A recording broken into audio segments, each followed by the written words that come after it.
আপনারা যদি TikTok video করে থাকেন এবং যদি আপনি ইনস্টাগ্রামে ভিডিও বানিয়ে থাকেন তাহলে আপনার জন্য আজকের এই ভিডিওটা বেস্ট হতে চলেছে। তো বন্ধুরা, আপনারা যে কোনো সফটওয়্যার দিয়ে ভিডিও এডিটিং করেন, হয়তো এই মোবাইলের জন্য বেস্ট হলো সফটওয়্যার ভিএন। আপনারা ইনস্টাগ্রাম, ফেসবুক এবং টিকটকের জন্য এই ভিএন অ্যাপসটা আপনাদের অবশ্যই কিন্তু প্রয়োজন পড়বে, কারণ টিকটকেদের জন্য এই ভিএন অ্যাপসটা কিন্তু দারুণ একটা অ্যাপস টিকটকেদের জন্য। তো বন্ধুরা, আজকের বিষয় হলো এই ভিএন অ্যাপ দিয়ে আপনারা কিভাবে আপনার ভিডিওকে এডিটিং করতে পারবেন, এবং ফুল টিউটোরিয়াল দেখতে গেলে আপনারা ভিডিওটা লাস্ট পর্যন্ত দেখতে থাকুন, কারণ আজকে আপনাদেরকে শিখিয়ে দেবো যে স্পিড এবং হুচুক করে চলে যাওয়া এবং থেমে যাওয়া এরকম আপনারা কিভাবে আপনার ওই অ্যাপসটার মাধ্যমে করতে পারবেন। অবশ্যই কিন্তু ভিডিওটা লাস্ট পর্যন্ত দেখতে থাকুন। তো চলুন বন্ধুরা, আজকের বিষয়টা শুরু করা যাক। শুরু করার আগে আপনি যদি চ্যানেলে নতুন হয়ে থাকেন তাহলে অবশ্যই চ্যানেলটাকে সাবস্ক্রাইব করে পাশে থাকবেন, আর যারা সাবস্ক্রাইব করে নিয়েছেন তাকে জানাই অসংখ্য অসংখ্য ধন্যবাদ। তো চলুন মোবাইলের স্ক্রিনে আপনাদেরকে দেখাবার চেষ্টা করছি। এই অ্যাপসের লিঙ্ক আমি ভিডিওর ডিসক্রিপশনে লিঙ্ক দিয়ে দেবো, আপনারা সেখান থেকে সরাসরি ডাউনলোড করে নেবেন এবং আপনারা প্লে স্টোর গিয়ে সার্চ করে আপনারা সেই অ্যাপটা ডাউনলোড করে নেবেন। ওকে গাইস, আমি চলে যাব মোবাইলের স্ক্রিনে। ওকে গাইস, আমি চলে আসলাম ভিএন অ্যাপটার মধ্যে আসার পর আপনারা এখানে প্লাস চিহ্নে ক্লিক করবেন। ক্লিক করার পর আপনারা নিউ প্রজেক্টে ক্লিক করবেন। এখানে ক্লিক করার পর আপনি যে ভিডিওটা আপনি এডিট করতে চাইছেন সেই ভিডিওটা আপনারা এখান থেকে সিলেক্ট করবেন। আমি এখান থেকে সিলেক্ট করে নিচ্ছি। নেওয়ার পর আপনারা এই তীর চিহ্নতে ক্লিক করবেন। এখানে দেখতে পাচ্ছেন আমার সেই ভিডিওটা নির্ধারণ হয়ে গেছে। বন্ধুরা, আপনারা যদি কালার গ্রিন করতে চান তাহলে আপনারা অবশ্যই এই ফিল্টার অপশানের উপরে চাপ দেবেন। এখানে চাপ দেওয়ার পর আপনারা যে কোনো একটা কালার গ্রিন বাছাই করে নিতে পারেন। তো আমি এখান থেকে একটা যে কোনো কালার আমি নিয়ে নিচ্ছি। নিয়ে নেওয়ার পর আপনারা এখান থেকে রাইট চিহ্নতে ক্লিক করবেন। ক্লিক করার পর আপনারা এখান থেকে যেগুলো ফালতু পার্ট আপনারা এখান থেকে কেঁচি অপশানে দাব দেবেন এবং আপনারা সেই ভিডিওটাকে ধরবেন। ধরার পর আপনারা দেখতে পাচ্ছেন এই যে ডিলেট অপশান, এখানে ডিলেট অপশানে চাপ দেবেন এবং আপনার সেই বাকি পার্টটা ডিলেট হয়ে যাবে। এবার আপনার মাঝখানে যদি আপনারা বাকি অংশ কাটতে চান তাহলে আপনারা একই সেমভাবেই আপনারা কাটবেন, বাকি অংশগুলো এখান থেকে ডিলিট করবেন। বাকি অংশটা আপনারা এখান থেকে ধরবেন। ধরার পর দেখতে পাচ্ছেন ডিলিট অপশান এসছে, আপনারা এই ডিলিট অপশানে চাপ দেবেন এবং আপনার বাকি অংশগুলো ডিলিট হয়ে যাবে।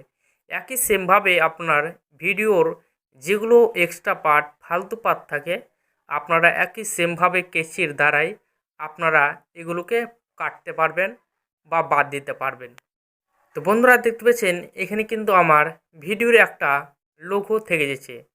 এই লোগোটাকে উড়ানোর জন্য আপনারা এটার উপর চাপ দিবেন। চাপ দেওয়ার পর আপনারা এখানে ডিলিট অপশনে চাপ দিলেই আপনার সেই অ্যাপসটার লোগোটা অ্যাকচুয়ালি ডিলিট হয়ে যাবে, আপনার আর ভিডিওতে থাকবে না। এবার চলে আসি আমার মেন পয়েন্টে। যারা ইনস্টাগ্রাম এবং টিকটকের জন্য ভিডিও এডিটিং করে থাকেন আপনারা অবশ্যই কিন্তু এখানে দেখতে পাচ্ছেন স্পিড, আপনারা এই স্পিডে ক্লিক করবেন। এবার আপনারা এর সাহায্যে কিন্তু আপনারা খুব সুন্দরভাবে কিন্তু আপনারা এখান থেকে খুব স্পিড কম বাড়া এবং খুব ভালোভাবে আপনারা অ্যাডজাস্টমেন্ট করতে পারবেন।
সাইজে কিন্তু ভিডিওটাকে কন্ট্রোল করতে পারবো। তো বন্ধুরা, আপনারা এখান থেকে সেই স্পিডগুলোকে অবশ্যই আপনার ভিডিওর অনুযায়ী কিন্তু করে নেবেন।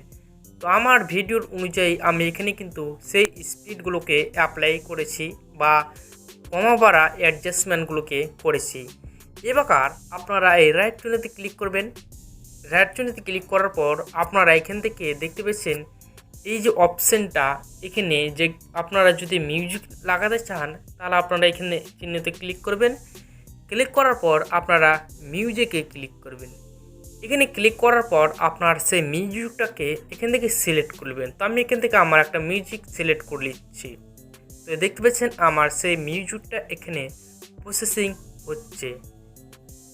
তো গাইস, আমার এখানে প্রসেসিং হওয়ার পর আপনার মিউজিকের যেগুলো বাকি অংশ আপনারা এখান থেকে নিতে চাইবেন, আপনারা এখান থেকে অবশ্যই কিন্তু আপনারা কাট কুট করে আপনারা এখান থেকে নিতে পারবেন। তো আমি এখান থেকে প্রথম থেকে রেখে দিলাম। রেখে দেওয়ার পর আপনারা দেখতে পাচ্ছেন ভলিউম, আপনারা কিন্তু এখান থেকে ভলিউমটাকে আপনারা খুব সুন্দরভাবে কমাতে পারবেন এবং আপনারা এখান থেকে বাড়াতে পারবেন। বাড়াবার পর আপনারা এখান থেকে দেখতে পাচ্ছেন রাইট চুনেতে ক্লিক করবেন। রাইট চুনেতে ক্লিক করলেই কিন্তু আপনার সেই মিউজিকটা কিন্তু আপনার ভিডিওর সঙ্গে অ্যাড হয়ে যাবে। বন্ধুরা, আপনাদেরকে একটু ভিডিওটা প্লে করে দেখাবার চেষ্টা করছি।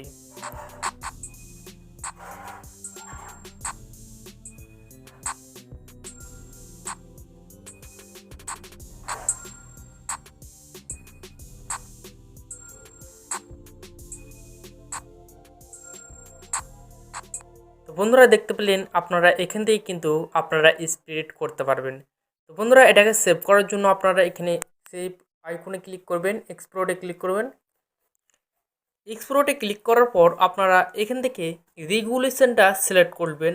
আপনারা 480ও রাখতে পারেন, 540ও রাখতে পারেন, 720ও রাখতে পারেন এবং আপনি 1080ও রাখতে পারেন ফুল এইচডিতে। আপনারা এখান থেকে রাখবেন 1080।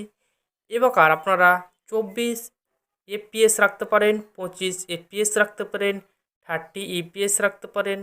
আপনারা যেটা ইচ্ছা আপনারা রাখতে পারেন। আমি চয়েস করব আপনারা 60 ইপিএস রাখবেন, আপনার ভিডিওর কোয়ালিটি খুব সুন্দর হবে। এবার আপনারা রাইট চুনেতে ক্লিক করবেন এবং সেই ভিডিওটা অ্যাকচুয়ালি এখান থেকে এক্সপোর্ট হতে শুরু হতে চলেছে। তো বন্ধুরা, দেখতে পেলেন আপনারা যদি টিকটক ভিডিও এডিটিং করে থাকেন তাহলে আপনারা এই অ্যাপসটা কিন্তু অবশ্যই ব্যবহার করবেন, কারণ টিকটক, ইনস্টাগ্রাম এবং ফেসবুক স্ট্যাটাসের জন্য এই অ্যাপসটা কিন্তু খুব প্রয়োজন পড়বে ভিডিও এডিটিংয়ের জন্য। বন্ধুরা, আজকের বিষয়টা আমরা এখান পর্যন্তই শেষ করলাম। যদি ভিডিও ভালো লাগে তাহলে অবশ্যই লাইক দেবেন এবং চ্যানেলে যে নতুন হয়ে থাকলে সাবস্ক্রাইব করে পাশে থাকবেন। বন্ধুবান্ধবকে শেয়ার করতে ভুলবেন না, হয়তো তোমার বন্ধুবান্ধবও এই অ্যাপসটার মাধ্যমে শিখতে পারবে ইনস্টাগ্রাম, ফেসবুকের ভিডিওগুলো কিভাবে এডিটিং করতে হবে। তো বন্ধুরা, আজকে ভিডিওটা আমরা কিন্তু শেষ করলাম।